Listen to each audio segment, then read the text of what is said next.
great that you bear with us for so long. We have now been discussing a lot of pixels, rasterization, focused graphics, things like trigonometric polyhedral scenes, how to project them, illumination effects, and so on, ray tracing.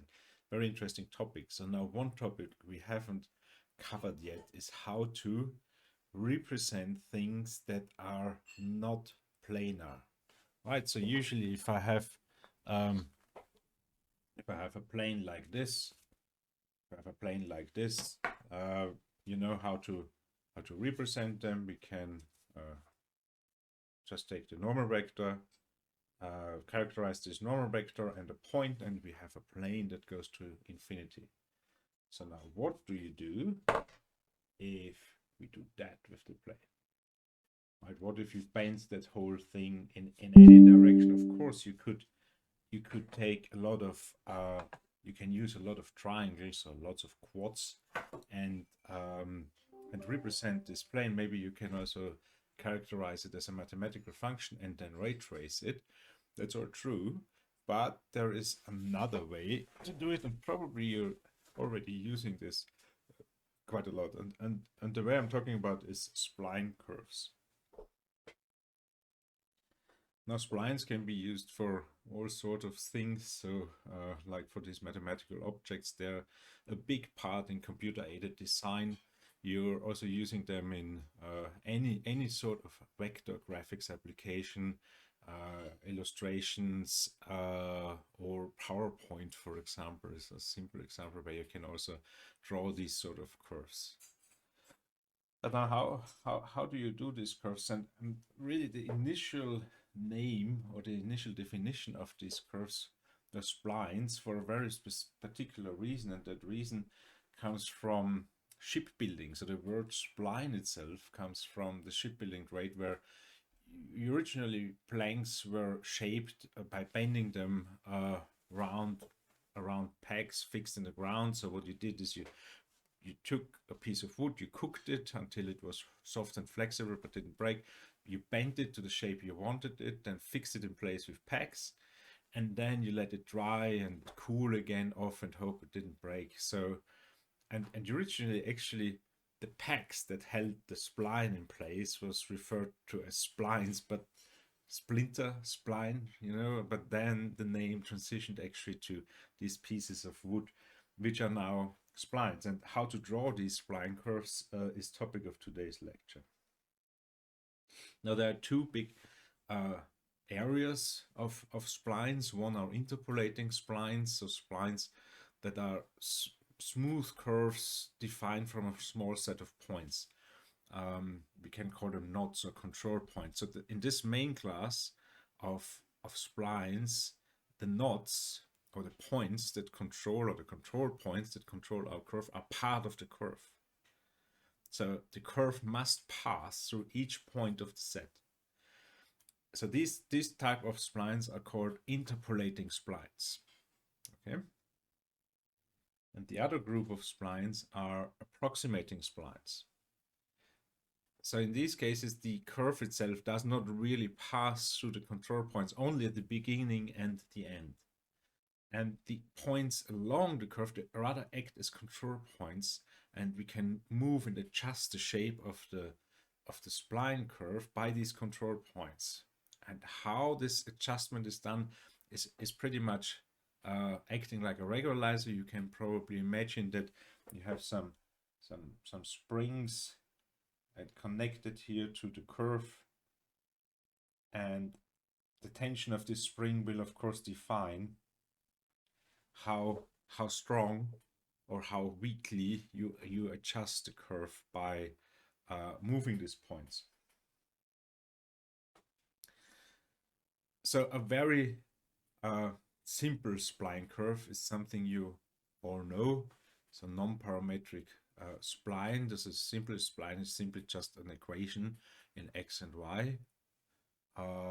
In this case here for two equations, and if I say let's take a simple polynomial, something like this: y equals a2 x squared, a1 x, and a. So three parameters for for a quadratic polynomial will give me something like a spline, right?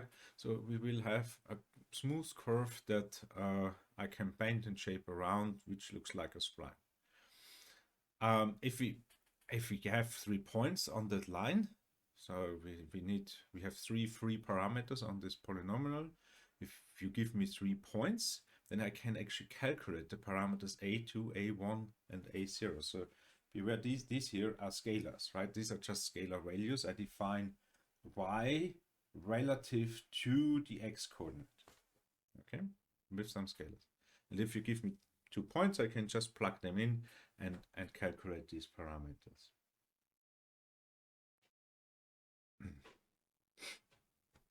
So if I want to draw something parabolic, some parabola or anything with this kind of quadratic equation, then I can do this, right? I can also define the points that you originally defined with this curve. So this looks a bit like this. So I have 1 point, another point, and another point from which I can solve the 3 parameters. There's however not really any control how that curves fits the data, right? So there's only one curve I can draw with this. This is exactly this particular curve. So there's a problem with that representation, and the problem becomes clear if you want to draw something like this. So let's say I have again 3 points, P0, P1, and P2, and now let's assume that these two here, P0 and P1, have exactly the same x-coordinate. Now, how would you characterize this? So the curve might probably look like this. But how would you characterize this if you have ambivalent, ambiguous values here, where one x-coordinate should actually produce 2 different values? Of course, you could offset them slightly, but you can never produce 2 identical y values with a parametric with a non-parametric curve like this. And the solution is already here in the name, more or less. You could use a parametric curve. And what a parametric curve is, line parametrization, for example, is what you already use a lot in ray tracing. So if you remember how you can parameterize objects, you use, let's say I want to parameterize a line, well, all you need is basically a point and a vector. If my line goes like this and I want to parameterize this, what I do is I take my point and add some scaled version of that vector. Okay, that's a mu here, and that mu defines me where I will end up on this line. I will always have x, y, z plus some scaled version of the vector defining that line. Now this is parameterization. I can do exactly the same thing with my parabolic spline here. So I can say that P0 here lives at mu 0 equals 0. I can say this P1 here might live at some mu unequals 0, and or let's call it mu in between. It's in some range 0, 1, okay, somewhere a half, for example, and P2 lives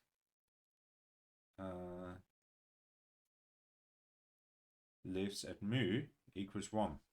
So I can parameterize this as well. The line I can also end somewhere. Right? We did that before. I can say this is mu equals 0, this is mu equals 1. Here I have a line equation in between. There I have a quadratic polynomial in between. So this is really a neat way. Parameterization is something that can help you a lot in these situations, and with which you can characterize a line segment or a segment of a function here. And like here in this quadratic polynomial, I have now a slightly different representation that can become independent from the individual parameters, from the individual coordinate axis. So now what's left to do is actually to find the parameters of this parametric spline. So we can write our spline in the form like this. So any point, any xy coordinate of this spline, so the bold-faced variables here are vectors. So this p is an x and a y. So any point on that spline can be characterized again by 3 parameters, but this time these are xy vectors. So these are all vectors. It's a2, a1, and a0. And mu is the scalar. So mu scales here. So here this mu in the part where I defined it before is between 0 and 1. Of course, I can go below 0 and beyond 1, but this is the scalar here. So by convention, that mu usually ranges from 0 to 1. And in between the point, the curve traces with p all the points in between. Now I have to make one assumption here, but first let's solve for the constants here, a0 and a1 and a2. And suppose we want the curve to start at p0, then that is relatively easy because we know by definition that our mu at p0 equals 0. Which means all that's left is p0, so 0 point is parameterized as our vector, our parameter vector here, a0. It's equal a0. Now, if we want the spline to end at p2, so the other end, then we know that mu equals 1. And so we can just plug in 1, which means that p2 here is a2 plus a1 plus, we know already, a0 equals p0. So we have a2 plus a1, a2 plus a1 plus p0. This is how p2 is defined. And now in the middle say, and here we have to make now a decision. We have to say, so where is the point in the middle, p1? And we could just say that that point might be at mu equals 1/2, but this is really just an arbitrary choice. And so if we say that this passes through mu equals 1/2, then we can again plug in a half here in these mu parameters and get out p1 equals 1/4 a2 plus 1/2 a1 plus p0. So now we have enough equations to solve for a1 and a2, and notice that the method is really the same when we are working in 2 or 3 dimensions or any dimensions. Here it would always work the same, and the dimensions wouldn't grow here because you just walk along the line. You have only one dimension, mu, to walk on this line. It doesn't matter how many dimensions the p and the a vectors really have. So it works in any of those. So there are a few examples. So if I say our mu is 1/2, as I calculated it before, the spline might look like this. If I just change the order here, p1, p0, p2, so p0 lives now at 1/2. It's just a choice, but my curve will look differently. And the same here, if I shuffle these again, 0 to 1, then I have a curve that looks differently.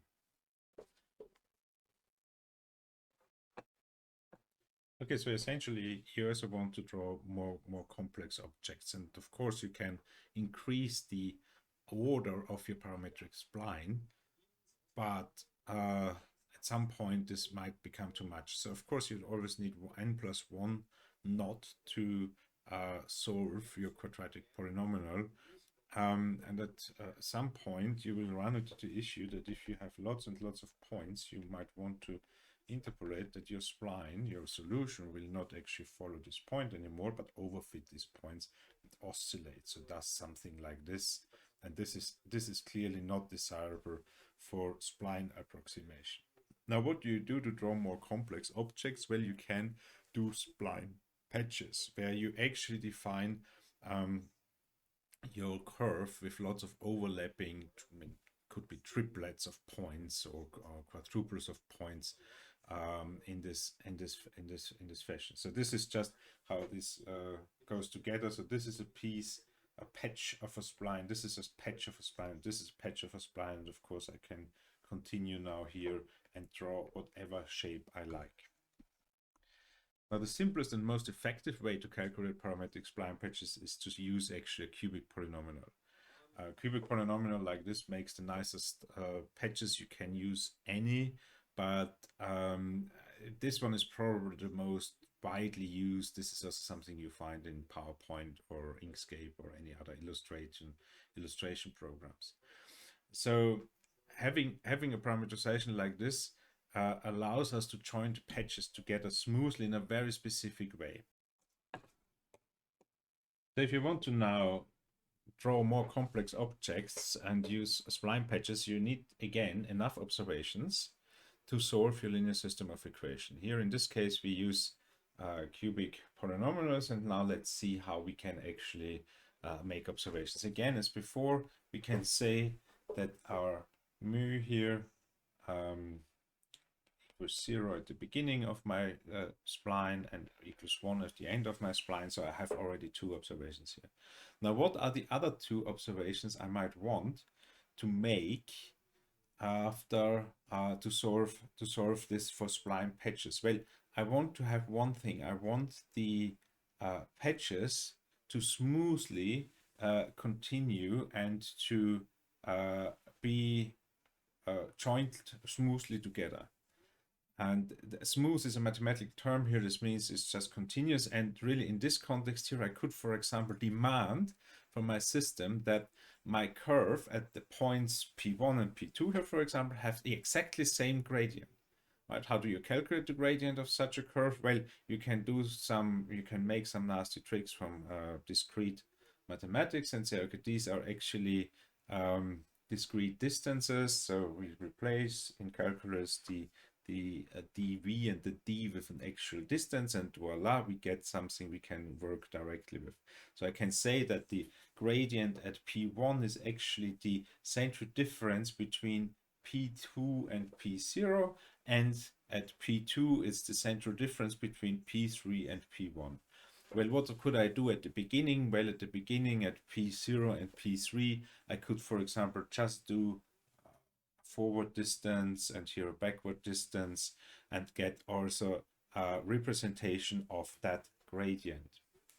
Now, for calculating this, the patch in a cubic patch has this form. So it's just a cubic polynomial. And so we do exactly what we did before. We say, okay, at mu 0, and now I'm characterizing this as a continuous equation. So I go I and I plus 1, so I can put in as many points as I want in this iteration. But I said mu is 0 is at pi, and mu equals 1 at pi plus 1. Okay, so what I get then is, if I plug in again mu equals 0, I know that pi must be a0, and pi plus 1, it must be again what we have observed before from the cubic non-parametric spline. Now, what are the other 2? Well, as we said, the other 2 are based on the gradient, so I need to differentiate our cubic polynomial. So the first derivative of our cubic polynomial is this. So if we substitute now for pi and pi plus 1 at mu equals 0 and mu equals 1, then I know that the first derivative pi prime will be a1 here if I plug this in. Right? I just plug in mu again in this equation here. So pi prime equals a1 and pi plus 1 prime equals 3a3 plus 2a2 plus a1. So now we have 4 equations, and these we can just put together in matrix form, which gives us exactly this matrix. So now the nice thing is that this solution doesn't change. So for all of the patches, we might define by 4 points, by these points here, and I always add another point, this solution will hold true. So I can just hard code this, invert this matrix once, and whenever I get new points, I just plug this into this matrix, and I get vector solutions here for all of these parameters, which I can plug back into my cubic polynomial to get the actual points of my spline. So being smooth at these points, that is not the only thing I can demand. So I can do everything that's known as geometric continuity. So we want probably smooth and realistic shapes. That's something I would say is a given for a spline patch. So generally, a function is smooth if its derivatives are well defined to some order. So before we did the first order, but there are actually two definitions for curves and surfaces depending on whether the curve or surface is viewed as a function or purely a shape. So for parametric continuity, we view the curve or surface as a function rather than a shape. So a function between two curves is said to be, and I'm just reading this here, but this is said, these are the three things you should probably remember for the exam. So a junction between two curves is said to be C0 continuous if the x and y values of the two curves agree, which means, okay, I just put them together at this point. Nothing else agrees. It's C1 continuous if the x and y values agree and the first derivatives agree at this point. This is what we just did with the spline patch. And the junction between 2 points is said to be C2 continuous if the xy values agree and the first and second parametric derivatives all agree at this point. So it makes it smoother and smoother. So and we can also say geometric continuity can be defined using only the shape of the curve. So parametrization does not really affect the outcome here.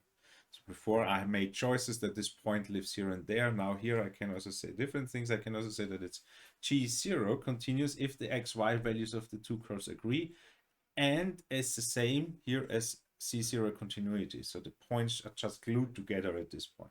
But now a junction between two curves is said to be G1 continuous if the xy values of the two curves agree and all their first derivatives are proportional.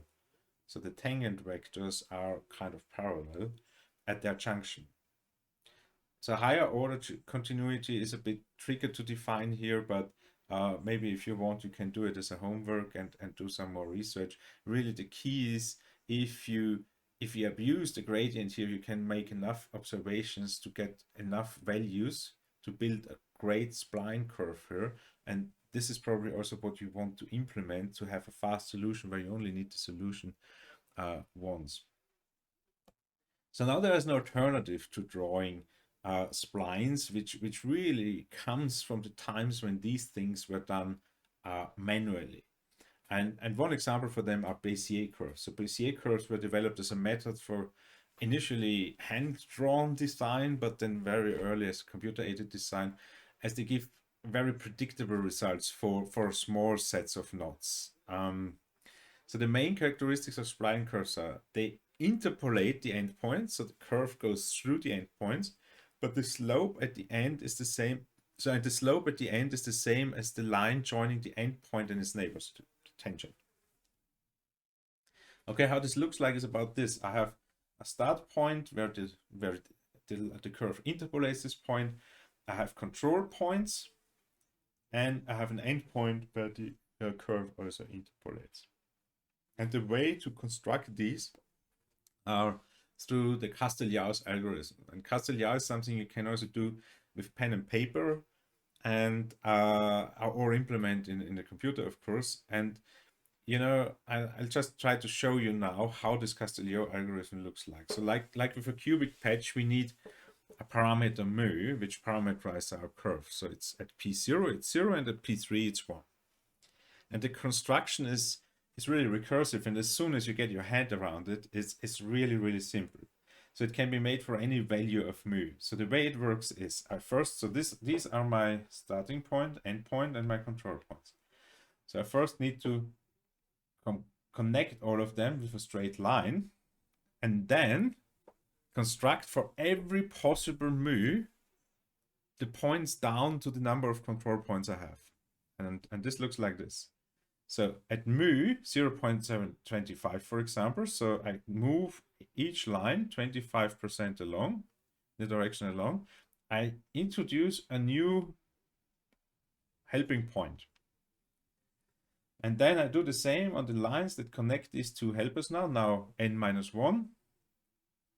Now I have another line here between these two. So this is again 0.25, 0.25. Now I have another line here between two more n-1 helping lines.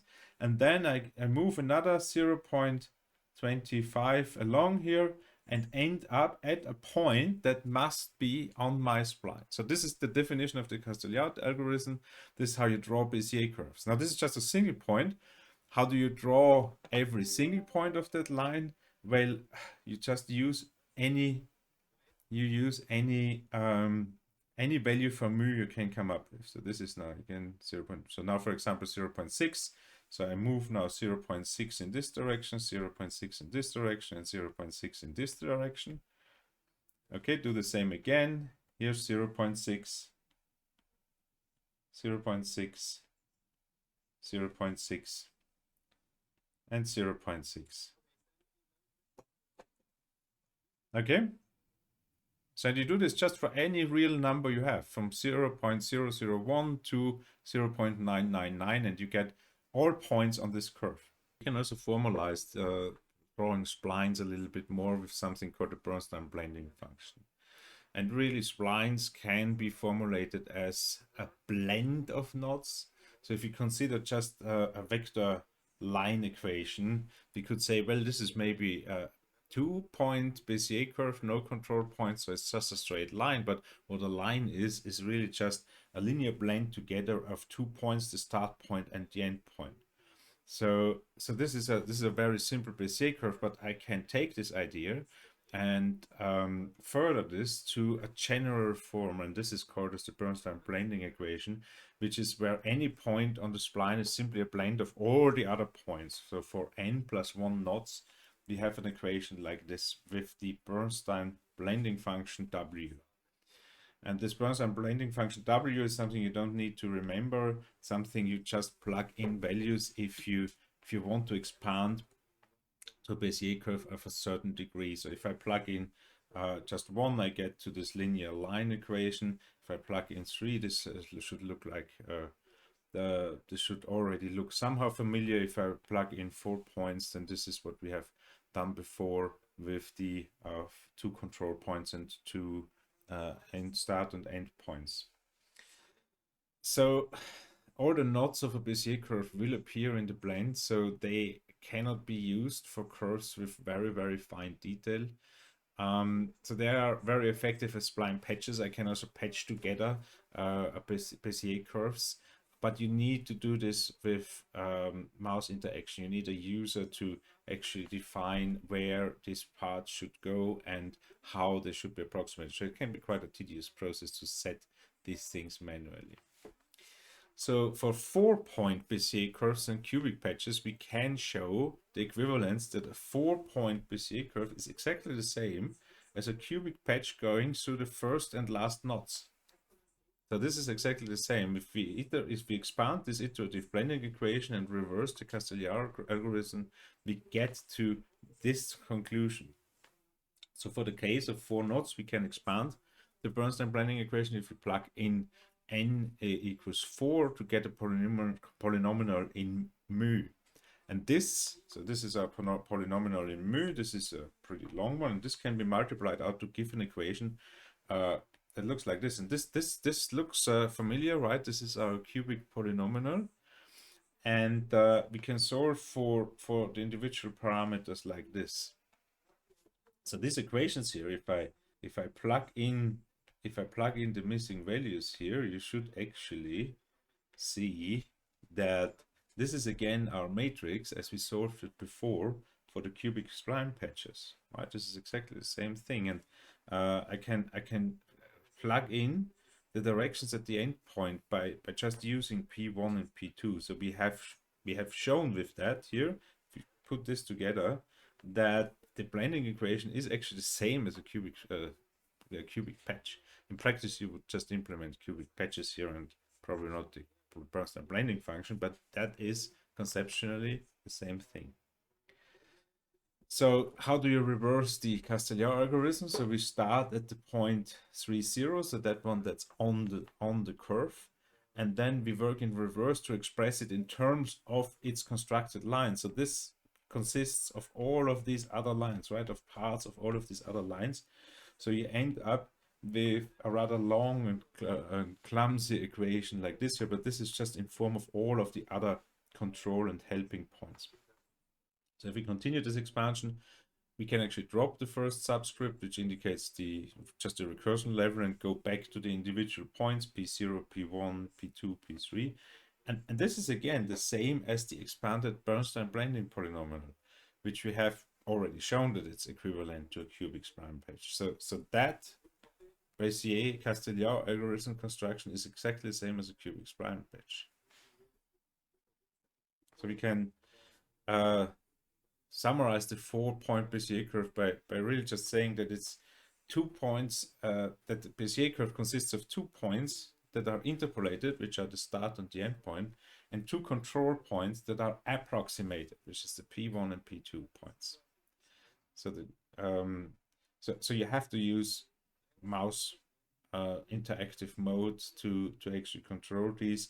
And really, I would recommend you download something like Inkscape and play around with the various ways to control and draw curves like this. I think you can also do this in PowerPoint. So in summary, the simplest and most effective way to draw a smooth curve through a set of points is to use a cubic patch. So just use cubic function and then interpolate through the points and set the gradients, for example, the same. If we set them the same, then we have a absolutely smooth and continuation at the deep patching points.